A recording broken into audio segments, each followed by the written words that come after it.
주께서 친히 징조를 너에게 주실 것이라. 보라, 처녀가 잉태하여 아들을 낳을 것이요 그의 이름을 임마누엘이라 하리라.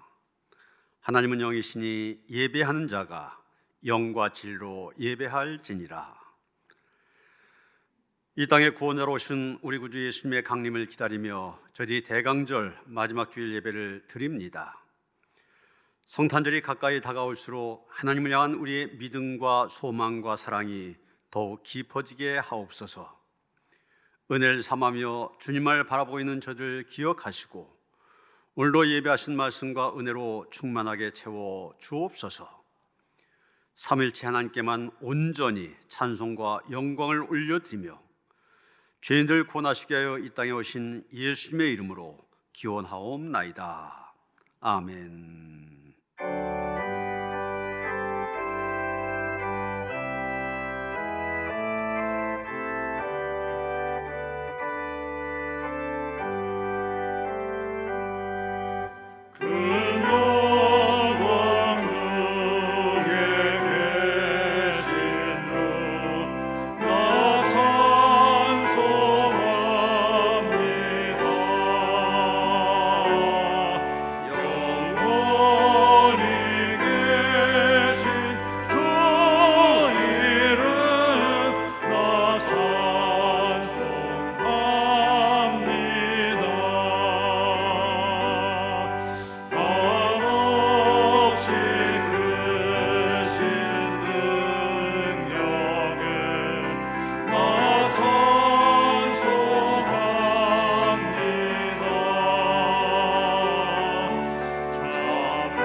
하나님은 통회한 마음으로 나온 사람들을 물리치지 않으십니다.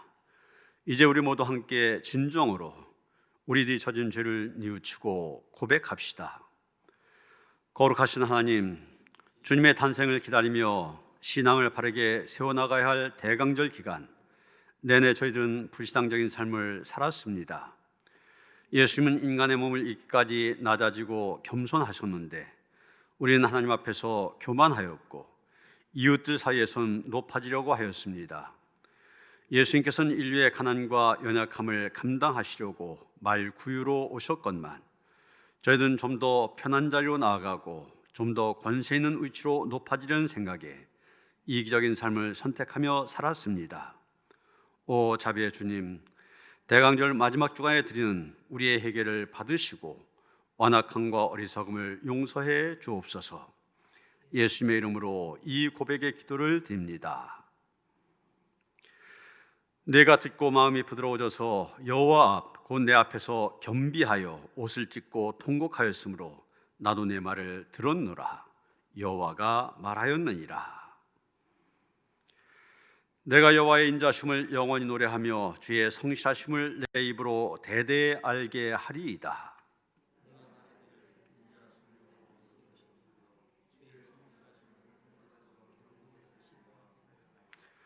주께서 이르시되 나는 내가 택한 자와 언약을 맺으며 내 종 다윗에게 맹세하기를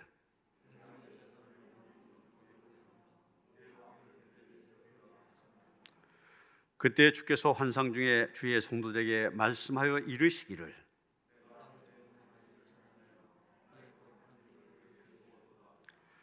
내 손이 그와 함께하여 견고하게 하고 내 팔이 그를 힘이 있게 하리로다.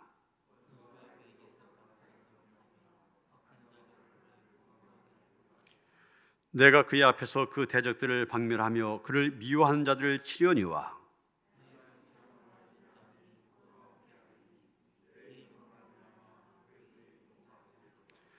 내가 또 그의 손을 바다 위에 놓으며 오른손을 강들 위에 놓으리니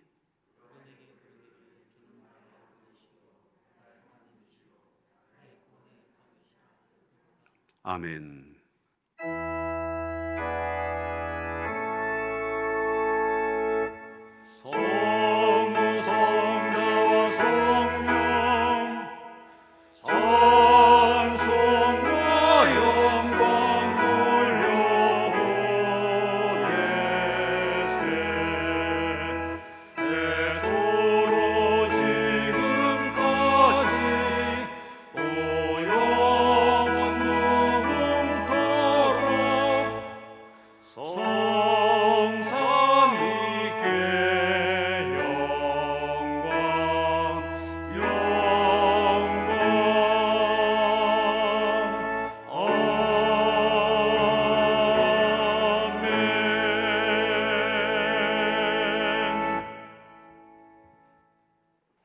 언제나 역사의 중심에 계시며 우리의 갈 길 다가도록 인도하시는 하나님, 오늘 이 시간도 하나님을 향한 거룩한 예배 참으로 감사드립니다. 성령님께서 충만하게 임재하여 주셔서 우리의 완악함이 무너지고 우리의 심령이 녹아지는 신령한 예배가 되도록 주관하여 주옵소서. 올해 코로나 상황의 장기화 가운데 우리 교회가 계획하였던 여러 가지 행사도 다 하지 못하고 선명한 상처 자국을 남기면서 한 해를 마무리하고 있습니다. 저희는 하나님의 크신 섭리를 다 알 수도 없고 이해할 수도 없어서 그저 이 힘든 시간이 빨리 지나갔으면 하는 마음 간절할 뿐이지만 이러한 시련을 통해서 우리의 믿음이 더욱 견고해지는 연단과 훈련의 과정이 되게 하여 주옵소서. 예수님의 나심을 기뻐하고 다시 오심을 준비하는 대강절 마지막 주를 보내고 있습니다. 늘 겸비한 마음의 자세로 지나간 시간을 돌아보게 하옵소서. 남보다 한 가지 더 가졌다고 혹은 한 가지 더 갖추었다고 교만하고 자랑하는 마음은 없었는지 살펴보면서 하나님의 얼굴을 찾는 대강절 시간이 되게 하여 주옵소서. 2021년 새해를 대비해서 각 기관과 부서 임원들이 모두 정하여졌습니다. 이들을 축복하여 주셔서 어려운 시기이긴 하지만 여건과 형편에 부합하는 계획을 잘 세우게 하시고 맡게 된 일 잘 감당하는 성실한 사명자들이 다 되도록 주님 도와주옵소서. 하나님, 육신의 질병을 앓고 있고 또 특별히 코로나 바이러스로 병상에서 치료 중인 국내 많은 환자와 성도님들 특별히 기억하여 주옵소서.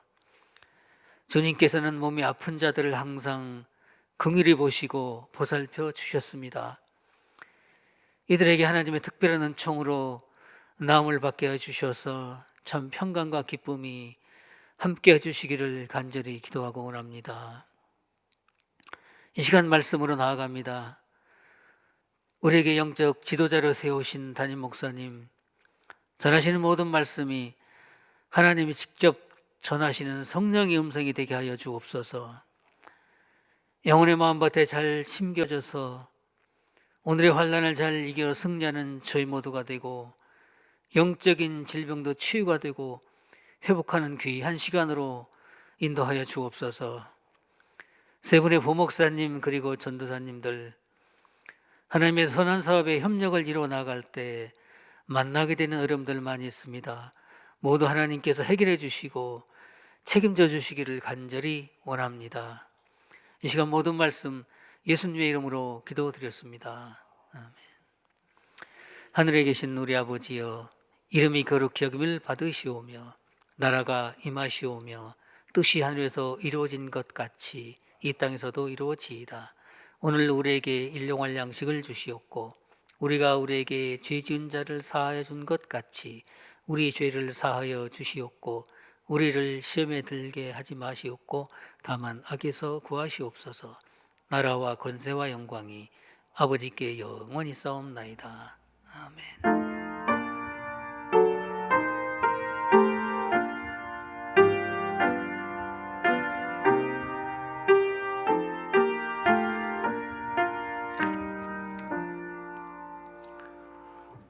오늘 우리에게 주신 하나님의 말씀 로마서 16장 25절로부터 27절까지의 말씀입니다.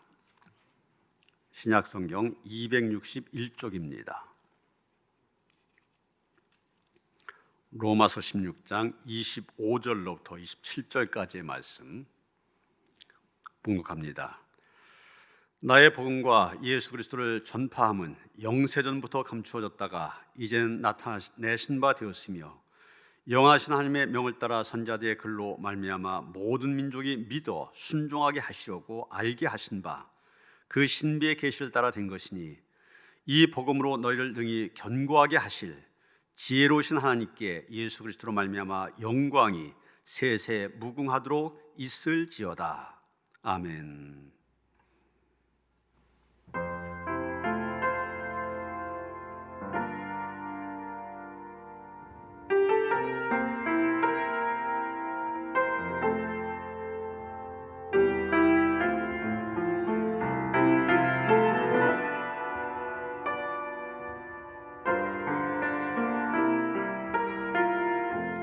나의 나 된 것은 은혜라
아멘.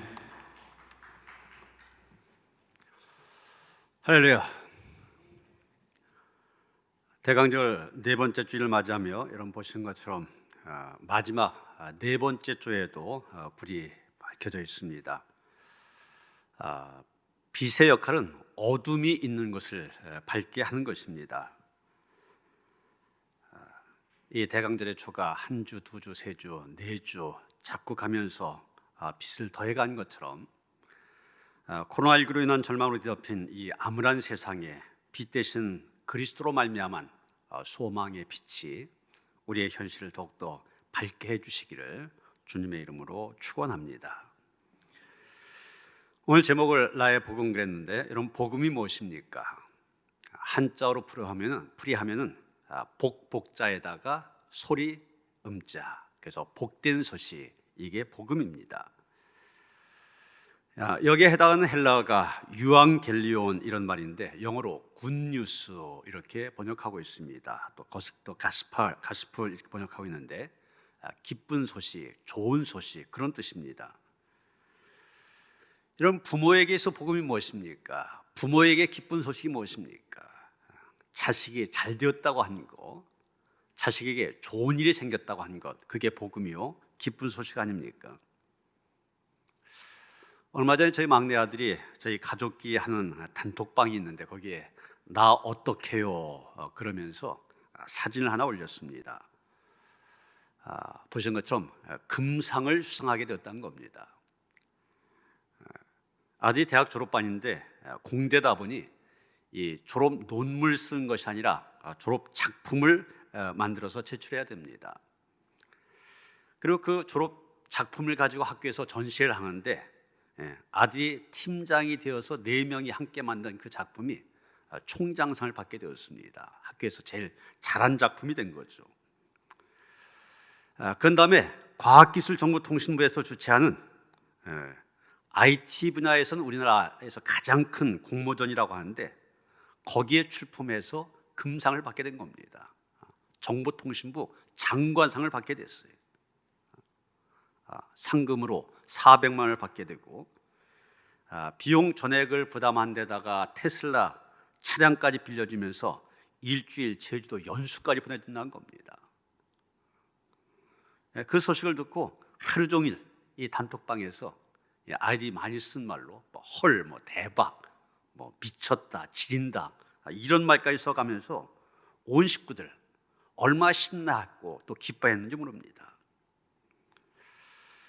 여러분 부모로서는 자식이 잘 된다고 하는 것, 좋은 일이 있다는 것, 이것보다 더 기쁜 소식 어디에 있습니까? 여러분 복음의 의미가 바로 이것입니다. 들어서 기쁜 소식, 들어서 좋은 소식, 그것을 성경에는 복음이라 그렇게 얘기하고 있습니다. 우리는 지금 코로나19라고 하는 긴 어둠의 터널을 지나가고 있습니다. 엊그제도 연합속회로 모였는데 이 연말에 모이는 연합속회 풍성한 잔치 아닙니까?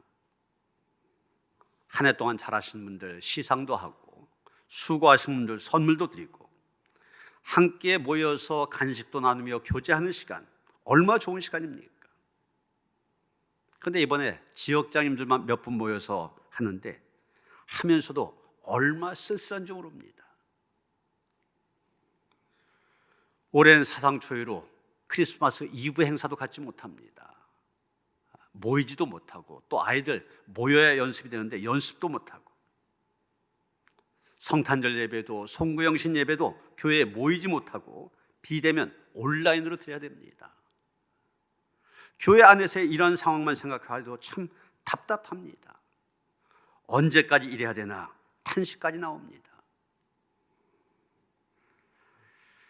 한 신문을 봤더니 이 코로나19로 인해서 겪는 고통 8가지에 대해서 얘기하고 있더라고요. 그러면서 이것을 잘 극복해야 된다, 극복한 지혜까지 얘기하고 있는데 그것까지는 얘기할 수 없고 8가지 보면 이런 것들입니다. 만날 수 없는 고통, 여행할 수 없는 고통, 맛집을 못 가는 고통, 생활의 균형이 깨진 고통, 이 출퇴근하고 학교 등하교 하다가 못하니까 균형이 깨진다는 거죠. 마음껏 못 노는 고통, 혼자 있을 수 없는 고통, 이건 뭐 옛날에는 아이들 다 학교 보내고 혼자 시간을 가질 수 있는데 이제는 하루 종일 아이들과 함께 해야 되니까 혼자 할 수도 없다는 겁니다. 학교, 회사 못 가는 고통, 무기력해진 고통, 8가지의 고통을 얘기하고 있습니다.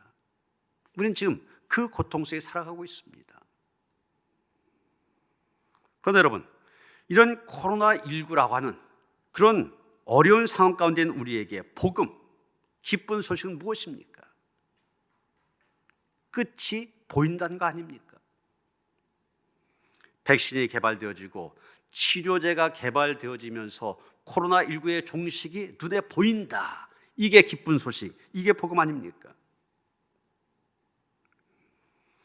지난 12월 8일 영국에서 세계 최초로 코로나19 백신 접종이 시작되었습니다. 90살의 마가릿 키넌이라는 할머니가 이 코로나19 백신을 맞는 첫 번째 사람이 되었는데, 코로나19가 발생한 지 꼭 343일 만에 거둔 성과입니다.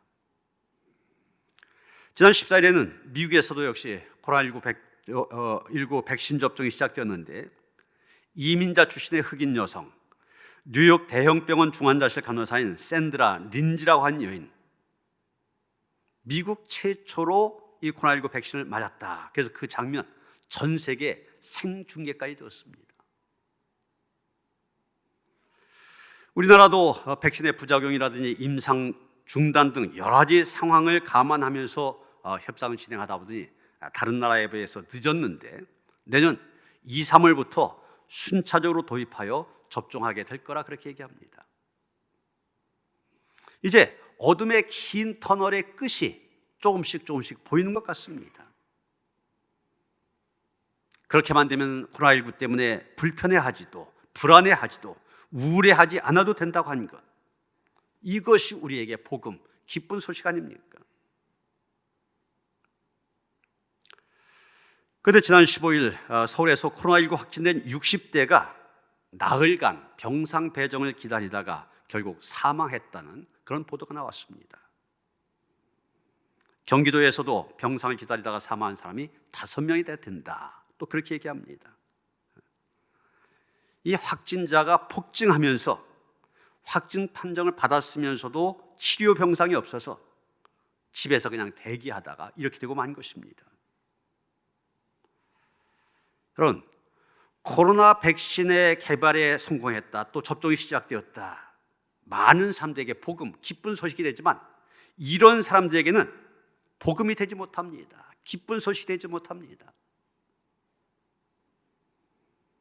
코로나 백신 개발에 성공했다, 이미 접종이 시작되었다, 나와는 상관없이 되어버렸습니다. 나의 복음이 되지 못한 것입니다. 내가 백신을 맞아 항체가 생겨 코로나에 감염되지 않게 되어질 때, 내가 치료제로 인하여 건강을 회복하게 될 때 그 소식은 나의 복음, 내게 있어 기쁜 소식이 되는 것입니다. 그런데 이미 사망한 사람에겐 아무 상관없는 일이 되어버리고 만 것입니다. 이런 성경이 말하는 복음도 마찬가지입니다. 성경에서 복음은 예수 그리스도를 의미한 거 아닙니까? 그런데 누가복음 2장 10절 11절 보면 이런 말씀이 나옵니다. 천사가 이르되 무서워하지 말라. 보라, 내가 온 백성에게 미칠 큰 기쁨의 좋은 소식을 너희에게 전하노라. 오늘 다윗의 동네에 너희를 위하여 구주가 나셨으니 곧 그리스도 출신이라. 여러분, 분명 천사를 통하여 성탄에 전해진 복음의 메시지는 온 백성에게 미칠 큰 기쁨의 좋은 소식입니다. 그런데 정말 온 백성이 이 구주 탄생의 복음을 듣고 구원을 받았습니까? 아닙니다. 귀가 열려서 복음을 들은 사람, 그 중에 듣고서 예수를 나의 구주로 영접한 사람, 그 사람만이 구원을 받았습니다. 그 사람만이 복음은, 또 기쁜 소식, 그의 복음이 되어진 겁니다.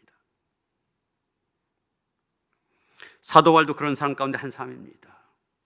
그래서 그는 나의 복음이다, 오늘 본문에서 얘기하고 있는 것입니다. 오늘 본문 25절부터 27절까지 좀 길게 되어 있지만 자세히 보면 하나의 문장입니다. 그리고 그 내용, 복음에 대한 것입니다. 사울로 하여금 바울이 되게 한 것이 바로 이 복음이었습니다. 이 복음이 갖고 있는 능력으로 말미암아 믿는 사람들 박해한 자리에 있던 박해자 사울이 예수님을 증거하는 사도 바울로 바뀌어진 것입니다. 그래서 바울은 25절에서 자신이 믿고 자신이 증거하고 자신이 기록하고 있는 이 복음을 나의 복음이다 이렇게 얘기하고 있는 것입니다.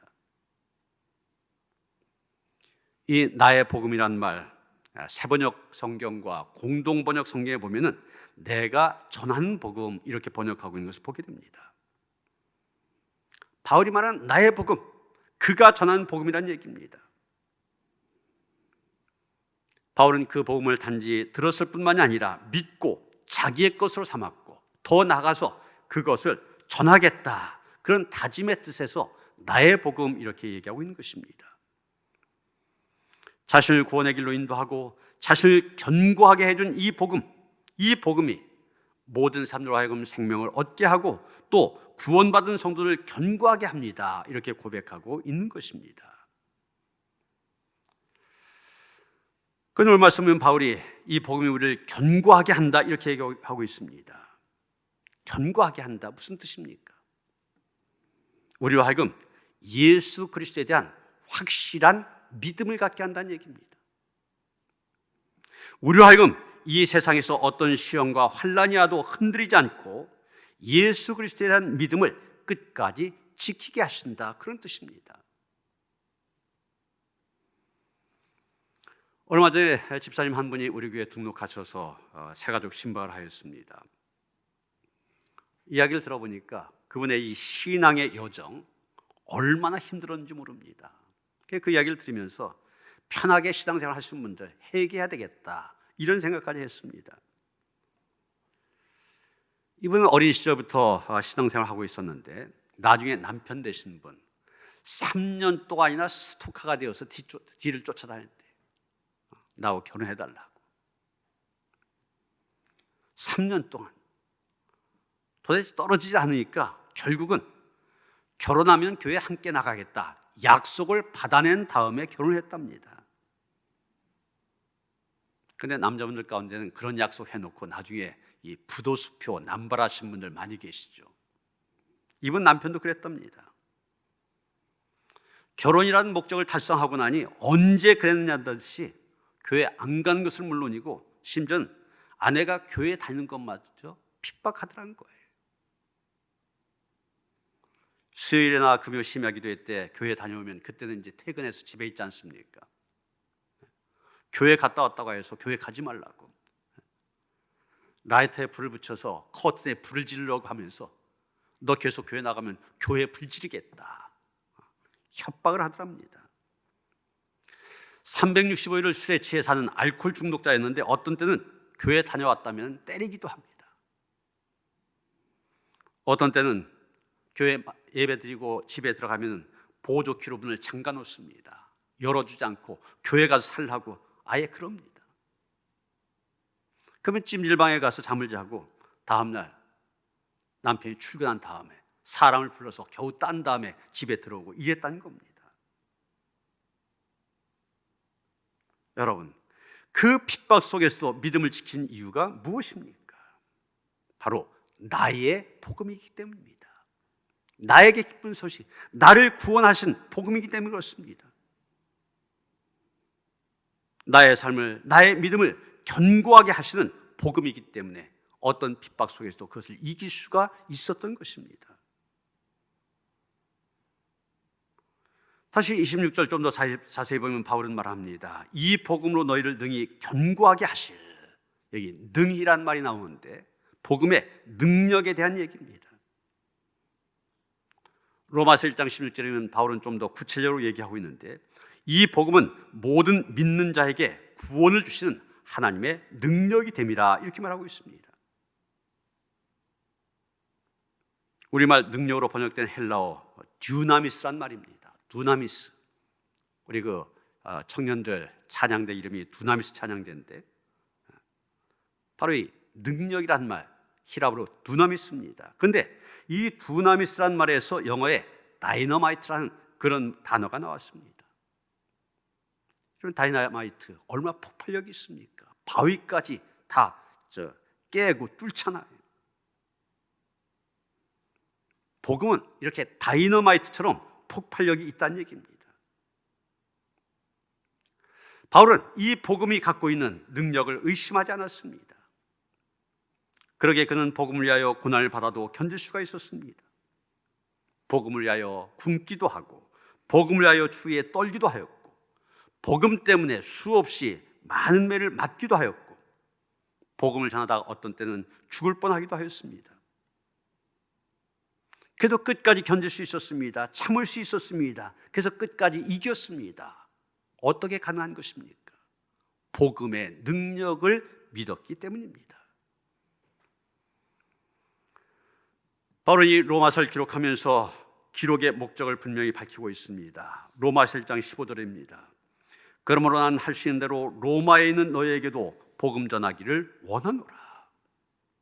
바울이 로마서를 기록한 목적은 한 가지입니다. 바로 로마에 있는 사람들에게도 복음을 전하기 위해서였습니다. 그는 복음이신 예수 그리스도가 들어가면 나라가 새롭게 되고 가정이 회복되고 사람이 변화된다는 사실을 알았습니다. 사실 로마란 나라가 그렇게 바뀐 거 아닙니까? 네로 시절 또 유명한 황제들 때 얼마나 믿는 사람들, 기독교인들 박해했습니까? 그렇게 기독교인들 박해하던 로마가 주 313년 기독교를 허용하는데 그치지 아니하고 기독교를 국교로까지 인정하게 됩니다. 박해하던 나라가 오히려 기독교를 국교로 인정한 나라가 되었습니다. 이게 바로 복음이 갖고 있는 능력입니다. 복음의 능력으로 나라가 바뀌어진 것입니다. 복음이 들어가면 사람도 바뀝니다.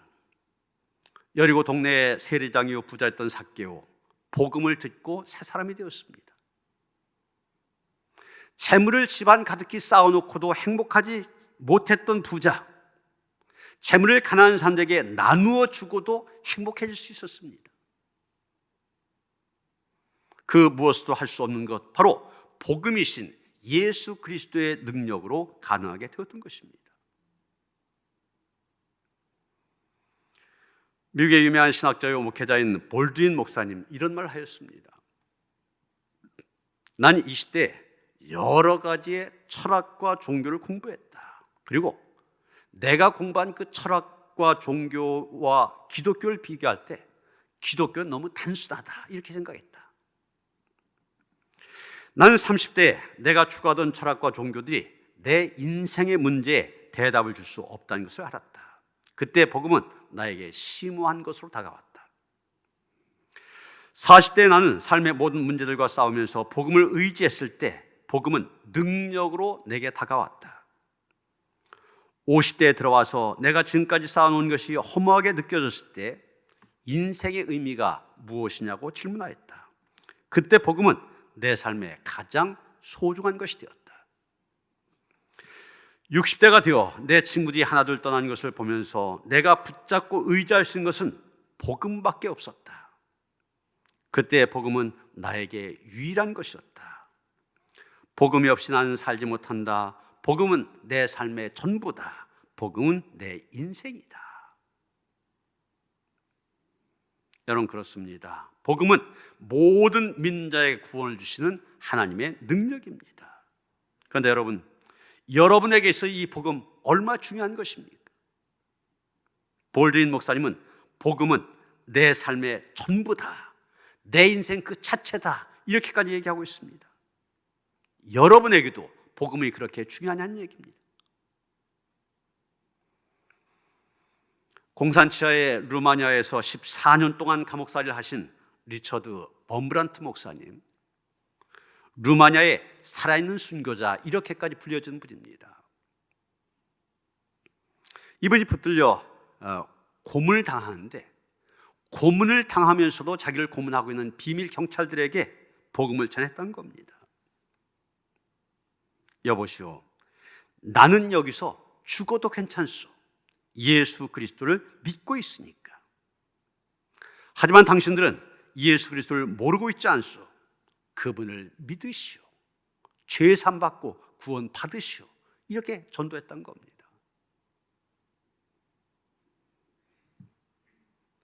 이런 고문이 굉장히 심하다 보니 그 고문을 견디지 못하고 실신도 합니다. 고문을 견디지 못하고 기절하면 이 경찰들이 찬물 끼얹어서 다시 깨웁니다. 그러면 이 사람, 이 목사님 다시 일어나서 하는 말이 조금 전 내가 어디까지 당신에게 말했죠? 이랬던 겁니다. 그런 전도의 열정을 가지고 복음을 전했던 겁니다. 여러분, 우리에게도 복음이 이렇게 내 생명과 바꿀 만큼 그렇게 중요한 것입니까? 그렇게 돼야만 됩니다. 그럴 때 복음은 내게도 하나님의 능력, 다이너마이트가 되어진 것입니다. 그리고 계속해서 26절 중간에 보면 바울이 복음의 목적에 대해서도 얘기하는 것을 보게 됩니다. 그 목적이 무엇이냐? 모든 민족이 믿어 순종하게 된 것. 모든 민족이 예수 그리스도를 믿어 하나님께 순종하게 하는 것. 이것이 바로 복음의 목적이라고 얘기합니다. 아마 바울은 이 말씀을 쓰면서 하박국 2장 14절 말씀을 생각하지 않았을까 생각하게 됩니다. 물이 바다를 덮음같이 여호와의 영광을 인정하는 것이 세상에 가득함이니라. 무슨 얘기입니까? 물이 바다를 덮은 것처럼 하나님의 영광의 지식이 온 세상을 가득 채울 것이란 뜻입니다. 모든 민족이 믿어 순종하게 된 것, 이것이 바로 바울이 가졌던 비전이요 복음을 전한 최종 목표였던 것입니다. 세계가 코로나19로 인하여서 힘들어한 가운데 소위 K방역, 한국식의 이 방역이 외국으로부터 극찬을 받기도 하였습니다. 신속 검사를 해서 그 다음에 확진자를 추적하고 또 역학조사를 해서 접촉하거나 의심스러운 사람들 다시 조사하고 검사하고 확진자가 되면 격리치료하고 뭐 이런 방식 아닙니까? 요즘 확진자가 1000명을 계속 넘어서면서 이 K방역이 한계에 온 것 아니냐 이런 이야기를 많이 합니다. 그러나 전문가들 얘기는 K방역이 있기 때문에 그래도 우리나라 지금까지 이 정도라는 겁니다.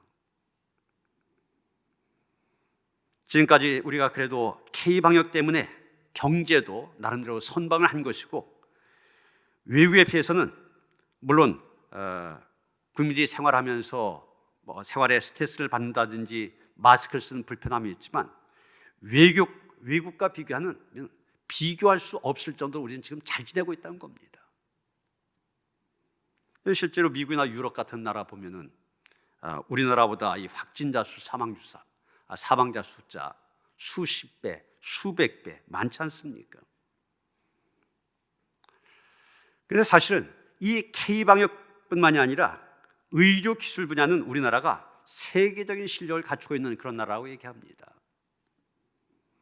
한창 그 중국 관광객들이 많이 들어올 때 이 메디컬 투어로 온 이 관광객들이 많았지 않습니까?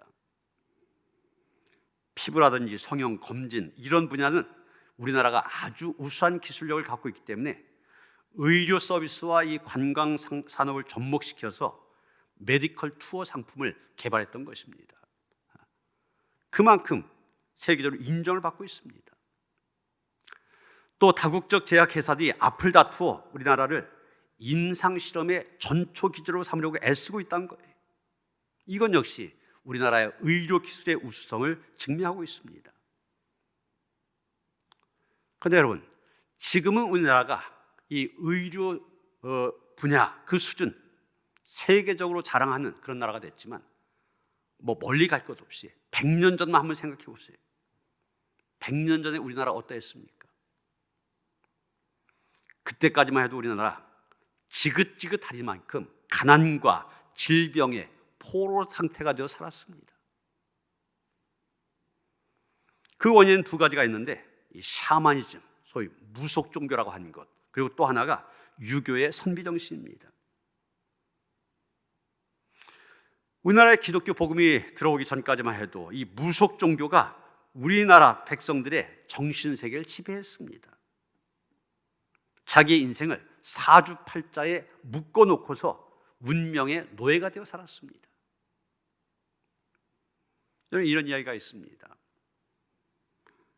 과거를 보러 이제 세 명의 유생이 공반이 선비가 이제 출발하려고 하는데 출발하기 전에 점쟁이를 찾아갔습니다. 복채까지 내놓고 유명한 점쟁이를 찾아가서 묻습니다.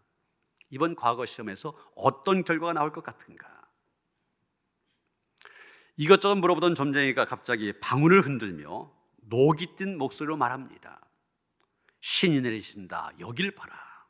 그러면서 손가락 하나를 들어 보이더란 거예요. 답답한 유생들이 아니 도대체 그 손가락 하나가 무슨 뜻이냐 물었더니 이 점쟁이 한 말, 천기를 누설할 수 없다. 그러면서 내쫓아버리더란 거예요. 옆에서 시중 들던 사람이 궁금해서 아까 그 손가락 하나의 의미가 무엇이냐 물었습니다. 점쟁이가 대답합니다. 한 사람이 붙으면 두 사람이 떨어진다는 뜻이고 두 사람이 붙으면 한 사람이 떨어진다는 뜻이지, 이랬다는 거예요. 이혈령, 비혈령, 코에 걸면 코걸이, 귀에 걸면 귀걸이. 말도 안 되는 말이 아닙니까? 근데 많은 사람들이 그 말도 안 되는 말에 노예가 되어 살았습니다. 여러분, 과거 볼 유생 그러면 그 당시 최고의 지식인들입니다. 많이 배운 사람들이. 근데 그 사람들도 점쟁이가 하는 한두 마디에 좌우되어 살았습니다. 또한 조선시대의 유교는 글을 읽는 선비만을 최고로 알았습니다. 농사를 짓거나 장사를 하거나 기술자들, 하층민으로 취급했습니다. 그 결과 이 나라는 가난과 무지와 질병 속에 신음할 수밖에 없었던 겁니다. 제가 1990년 동대문교회 부목사로 섬기고 있을 때인데 그 해가 동대문교회 창립 100주년이 된 해였습니다. 그래서 여러 가지 행사 가운데 동대문교회 100년사라는 역사책을 발간했습니다. 그 책에 보면 그런 내용이 나옵니다. 바로 그 처음 교회가 세워지던 100년 전의 이야기가 나오는데 100년 전 그 동대문 바깥에 어디였으냐? 이 동대문교회가 동대문 바로 옆에 세워져 있거든요. 그리고 그 옆에 이렇게 성벽이 쭉 이어져 가고 있는데 그 동대문 바깥에가 어디였었냐? 콜레라 전염병에 걸린 사람들 내다 버리는 곳이 거기였다는 겁니다. 나중에 의료 선교사들이 들어와서 콜레라 걸린 사람들 다 고쳐줬습니다. 미리 백신들을 맞춰줘 갖고서 예방도 했고. 근데 그때까지만 해도 걸렸다면 버리는 겁니다. 이게 그 당시의 의료 수준, 우리나라의 의료 수준이었었어요. 그런 나라가 지금은 세계가 인정하는 의료 강국이 되었습니다. 어떻게 가능하게 된 것입니까? 바로 선교사들에 의해서 전해진 기독교 복음 때문입니다. 선교사들은 모든 민족이 예수 그리스도를 믿어 하나님께 순종하게 해야 한다는 이 바울의 비전, 물이 바다를 덮음같이 여호와의 영광을 인정한 것이 세상에 가득해야 된다는 하박국의 비전, 여기에 동감하였습니다. 그래서 그 비전을 이루기 위해 선교사들이 이 땅에 와서 제일 먼저 한 일이 뭐냐? 바로 병원을 세운 일이었습니다. 알렌이라는 선교사가 1884년 들어와 민비의 조카인 민영익을 치료해 준 것을 계기로 하여서 최초의 사양식 병원 제중원이 들어서게 되었습니다. 그리고 그 이후에 들어온 선교사를 통하여서 학교를 세우게 되고 그 학교를 통하여서 무지한 백성들을 계몽시켰습니다. 그 결과 이 땅에는 학교와 병원이 세워지고 오늘날과 같은 의료 강국, 경제 강국을 이루게 된 것입니다. 우리 교회가 캄보디아에 선교사를 파송하고 선교센터를 운영한 이유도 다른 것 아닙니다. 모든 민족이, 거기엔 캄보디아도 포함됩니다. 모든 민족이 예수 그리스도를 믿어 하나님께 순종하게 해야 한다고 하는 이 바울의 비전, 물이 바다를 덮음같이 여호와의 영광을 인정한 것이 세상에 가득해야 된다는 하박국의 비전, 그 비전에 우리도 동감하고 있기 때문입니다. 그래서 이 비전을 이루는 도구로 우리가 쓰임받는 것에 감사하며 코로나19 어려운 상황 속에서도 힘써 우리의 몫을 감당하려고 한 것입니다. 사랑하는 성도 여러분, 예수님의 오심을 기다리는 대강절 마지막 주간입니다. 우리의 귀가 열려 예수 탄생의 이 기쁜 소식, 나의 복음으로 들을 수 있기를 바랍니다. 나에게 기쁜 소식이 되어야 됩니다. 그 복음이 우리의 삶에도 능력이 됨을 믿고, 더 나아가 바울이 가졌던 비전, 모든 민족이 예수 그리스도를 믿어 하나님께 순종하게 해야 된다, 이 비전을 우리 가슴에 품고 그 비전을 우리 위하여서 힘쓰는 그런 성도들 되어주시기를 주님의 이름으로 축원합니다. 하나님, 우리의 귀가 열려서 복음을 듣게 하시고 복음의 핵심인 예수 그리스도를 나의 구주로 영접함으로 인하여서 구원받은 백성 되어 살게 하시니 감사드립니다. 나의 복음이 되게 하시니 감사드립니다. 하나님, 그 복음의 능력으로 살아가는 삶들 되게 하여 주시옵소서. 세상에 지지 않게 하시고 복음의 능력으로 세상을 이기며, 그래서 온 세상에 하나님의 영광으로 가득하도록, 온 세상 사람들이 하나님을 인정한 자리에 나아갈 수 있도록 힘써 사명 감당하며 살아갈 수 있도록 우리와 함께 하시며 인도하여 주시옵소서. 예수 그리스도 이름 받들어 기도하여 싸움나이다. 아멘.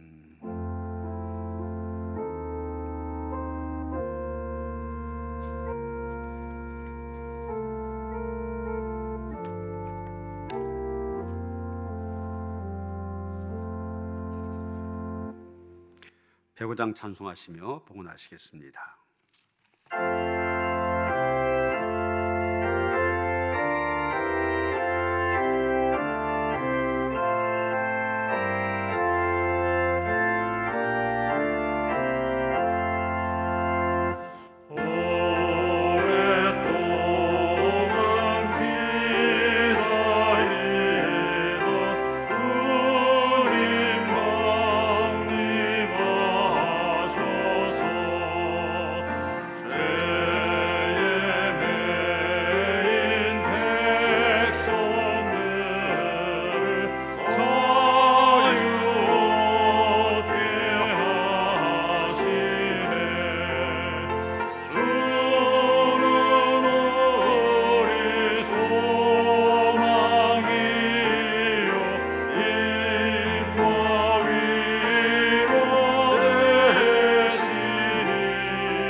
대강절 마지막에 가까울수록 주님을 사모한 우리의 마음 더 깊어지게 하시고 더욱 은혜를 구하는 10년들 되게 하셔서 이 대강절 또 이어진 성탄절 꼭 오시는 주님 우리 안에 모실 수 있게 하시고, 이제는 내가 산 것이 아니오 내 안에 주께서 사시는 참 믿음의 삶을 살아갈 수 있도록 인도하여 주시옵소서.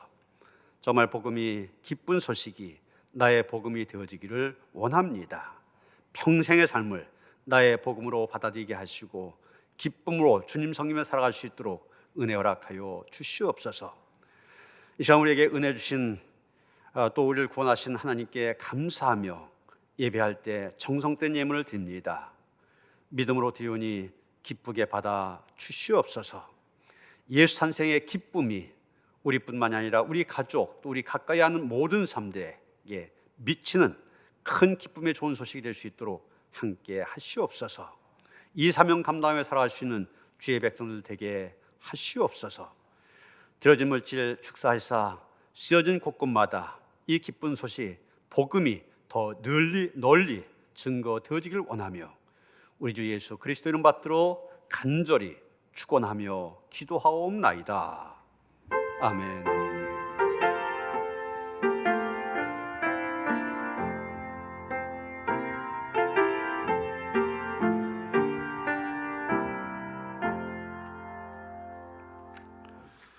가정에서도 식구들과 평화 인사를 나누시겠습니다. 주님의 신 평화가 함께 하시기 바랍니다. 인사하시겠습니다.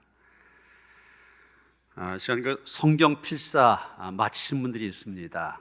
우리가 올해는 이제 이 코로나19라는 그런 상황 속에서 온 교인들이 우리가 은혜 받고 믿음에 굳게 서기 위해서 성경 필사하자.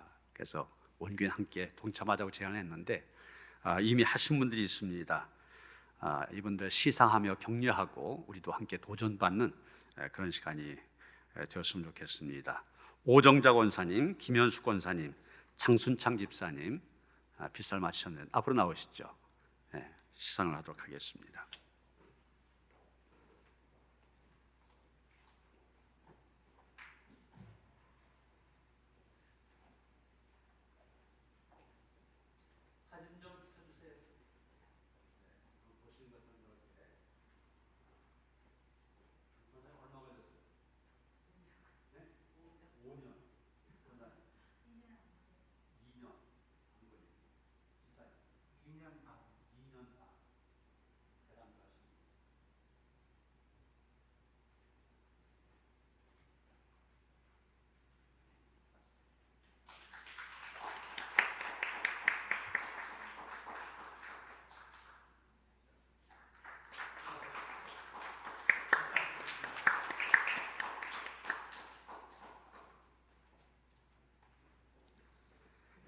시상품이 가보로 남겨줄 수 있는 그런 성경입니다.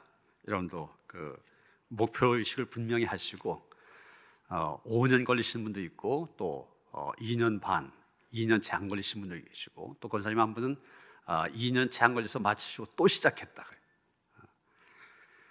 제가 아까 그 코로나19로 인한 탈고를 말씀드렸는데 그것을 극복할 수 있는 방법 가운데 하나로 이 일반 신문에서 제안하는 것이 뭐 일기를 쓴다든지 뭘 자꾸 쓰라고 그러더라고요. 이 성경 필사, 우리가 성경을 쓰는 것도 이런 시대에 참 우리가 은혜 받는 기회지만 또 이길 수 있는 좋은 그런 도구가 되어집니다. 다시 한번 온 교인들 함께 참여하시기를 부탁을 드립니다. 여러분 뭐 매일 소식을 들으시는 것처럼 매일 지금 1,000명이 넘어서는 그런 상황 쉽게 가라앉지 않고 있습니다. 지금은 사회적 거리두기 2.5단계인데 더 격상될지도 모른다 이런 얘기까지 많이 나오고 있는데 어떤 조심해야 될 그런 상황 또 그 상황에 맞는 예배의 지침이 나와 있기 때문에 철저히 우리가 지키면서 하나님을 예배할 줄 압니다. 그래서 2.5단계에 따라서 주일 예배 오전 9시, 오전 11시, 오후 1시 30분, 1시 반은 젊은이들 예배입니다. 그리고 수요예배 오후 7시, 금요 심야기도회 오후 9시, 새벽기도회 오전 5시 반. 평상시와 똑같이 이 자리에서 모이지만은 그러나 교인들은 교회 오실 수는 없고 비대면 온라인 예배입니다. 가정에서 유튜브를 통하여서 예배에 꼭 참여하시고 함께 하나님을 예배할 수 있게 되길 바랍니다. 이제 대강절 특별 새벽기도회 올해는 2주, 이제 2주 마지막 주간입니다. 이 그 새벽 기도하는 시간에 보면 조회 숫자가 한 120~130명씩 이렇게 들어와서 함께 참여하고 계시는데, 마지막 주간도 더 함께 하신 가운데 큰 은혜의 시간들 되어주시길 바랍니다. 출석 체크한 것이 그 온라인 창에 자기 이름을 써야 됩니다. 그냥 아멘 하면 안 되고요. 이름을 쓰셔서 확인할 수 있도록 해주시기를 바랍니다. 성탄 예배 말씀드린 것처럼 모일 수 없기 때문에 온라인 예배로 드리게 됩니다. 성탄 2부 행사는 올해 하지 못하고요. 그래서 12월 25일 오전 11시 바로 성탄절 날 이 자리에서 예배를 드리니까 기억하시고 온라인으로 그때도 유튜브에 들어가서 함께 예수님의 탄생을 축하하며 예배할 수 있도록 해주시길 바랍니다. 교회 요람에 개인 사업체 광고 게재하실 분들 오늘까지 신청을 해주셔야만 요람에 올라갈 수가 있습니다. 많이 협력해 주시기를 부탁을 드립니다. 다 일어나셔서 115장 찬송하시겠습니다.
이제는 죄와 사망의 그늘진 곳에 있던 우리들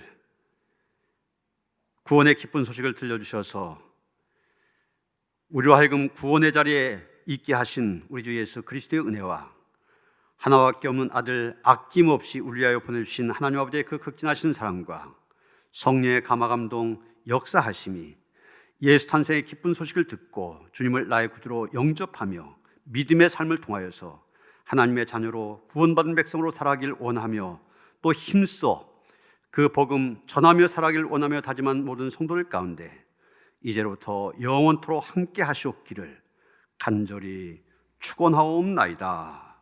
아멘.